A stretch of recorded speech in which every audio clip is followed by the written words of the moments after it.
Assalamu alaikum warahmatullahi wabarakatuh. Arraas seenaa ajaa'ibaa dubbii ajaa'ibaa takkaan isinii qabadhee dhufe.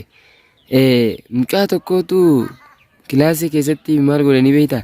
Barsiisaan barattoota daree guutuudhaan biqiltuu mukaa takka kaasaatii qamalee jala kaasaa fidaa jeen yookaan jaldeessa. Barattoonni guutuun akkasi kaasanii fidan. Hojii manaa daleedanii jee guyyaa itti aanu barsiisaan hoggaa gaafatu. Barsiisaa eeyyeen daleynee jirraa nu laaliyanii itti geessan. Mucaan tokko keessaa qamalee gubbarra kaasee fide biqiltuu gubbarratti. Kanaaf an biqiltuu tana jalatti kaasaan isiniin jee malee maaliif gubbarra kaastaa jeen suuraa kana. Barsiisaanis aareetii adabuudhaaf gabbaasee jilbiibbachiise.